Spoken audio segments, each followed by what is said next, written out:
Bonjour à tous, c'est Marie-Ange et je vous retrouve donc pour ma chaîne Parlons Retour, Parlons Afrique, où je vais vous parler de mon retour en Afrique.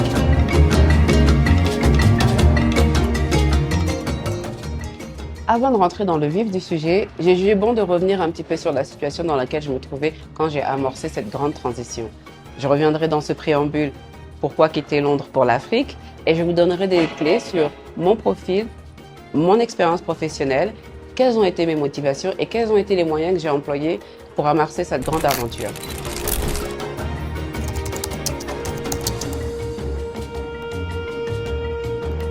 Néanmoins, je pense que c'est important de rappeler un petit peu mon profil.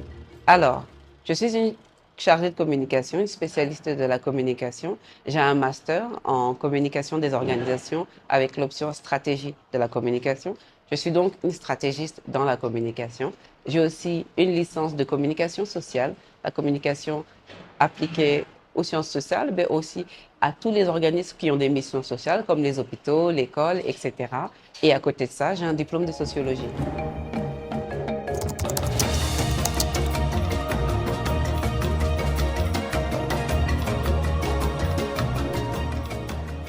Nous sommes en 2013 et à l'époque, je suis chargée de communication. Je travaille pour une entreprise internationale spécialisée dans les études de marché et les tendances de consommateurs sur l'étendue du globe. À l'époque, je m'occupe de quelques départements, les boissons, le bien-être, santé et soins personnels, et je couvre essentiellement l'Europe de l'Ouest. Seulement, à la faveur d'un changement interne, je vais commencer à m'occuper aussi des marchés africains, le Nigeria, l'Afrique du Sud, le Ghana et le Cameroun. Donc, avant d'arriver dans les marchés de consommation et les études de tendance, je travaillais dans les marchés financiers, toujours à la communication, ce qui m'a permis d'être au premier loge lorsque les intérêts des marchés de financement internationaux se sont plongés sur l'Afrique, tout en croisant les tendances de communication, de consommation, excusez-moi, aussi sur l'Afrique. Ça a contribué à mon projet parce qu'à ce moment-là, j'ai compris que l'un des premiers et l'un des prochains destinations phares de l'investissement au niveau du monde, ce sera l'Afrique. Et là, une amie me donne un très bon conseil. Si tu as l'intention de vivre et travailler en Afrique, il faut t'y rendre le plus souvent possible, même si ce n'est que 10 jours, et rencontrer des gens qui ont la même ambition et le même parcours. C'est ce que je fais. Je m'exécute, je voyage donc en Côte d'Ivoire et ensuite au Sénégal. Effectivement, je retrouve des Africains français ou des Français d'origine africaine qui sont installés sur le beau continent et qui vivent et travaillent et qui ont réussi. Ça va motiver maintenant l'aspect personnel. Les raisons professionnelles sont très simples.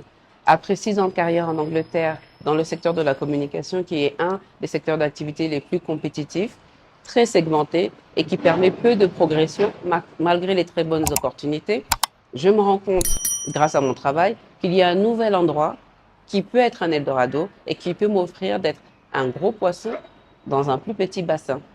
Sur le plan personnel aussi, à cette époque, j'arrive à 30 ans, je sais que ça se voit pas, mais je trouve que la qualité de vie que m'offre Londres est bien en deçà des efforts que je fais et aussi des potentialités qui sont présentes sur le moment. Donc, d'un coup de tête, je démissionne, je déménage et je vais vivre au Sénégal.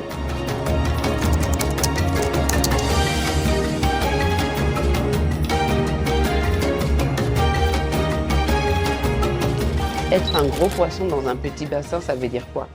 À ce moment, il est établi que les marchés d'investissement mondiaux se tournent vers l'Afrique, que les marchés de consommation se tournent aussi vers l'Afrique, ce qui veut dire qu'à un moment donné, les entreprises internationales vont avoir besoin de communicants de mon profil. Les sociétés africaines elles-mêmes, pour rester dans la compétition, vont devoir recruter des communicants de mon profil. Et c'est là où ça converge. Je suis à ce moment-là bilingue. Je suis spécialiste des relations presse, notamment avec la presse business internationale. Je suis francophone, j'ai travaillé sur l'Europe et j'ai travaillé dans les secteurs financiers. Voilà ce qui fera de moi un gros poisson dans un plus petit bassin, comme par exemple le marché sénégalais ou le marché ivoirien. Mais ça ne suffit pas. Ça ne suffit pas. Je suis toujours à Londres. Alors comment sortir de Londres et atterrir en Afrique? Eh bien, je fais tout ce qui me paraît le plus logique. D'abord, je cherche des sites internet qui proposent des offres d'emploi en Afrique. À cette époque, il y en a très peu. Ensuite, je me rapproche des cabinets de recrutement spécialisés pour les jeunes cadres en Afrique. Pareillement, À cette époque-là, il y en a très peu. Alors je joue de mon réseau. Bien entendu, je connais des gens qui sont déjà sur le segment Afrique, des gens qui vivent entre Londres et l'Afrique. Donc je les contacte. CV, lettre de motivation, j'explique mon parcours, les secteurs d'emploi qui pourraient s'intéresser à moi ou que je pourrais intéresser, sans vraiment de succès, sans vraiment de résultats.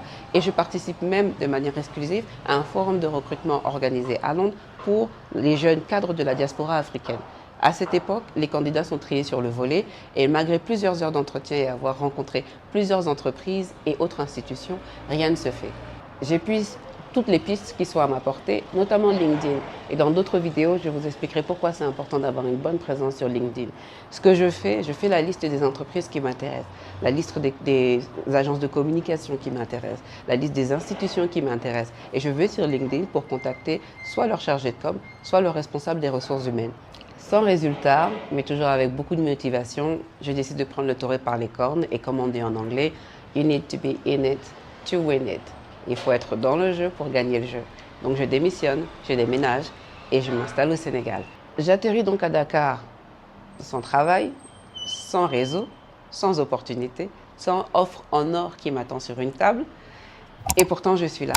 Comment alors je vais réussir à repositionner mon profil pour pouvoir travailler et progresser? Je vous partagerai ça dans la prochaine vidéo et je vous donnerai les 10 éléments clés qui ont boosté ma carrière.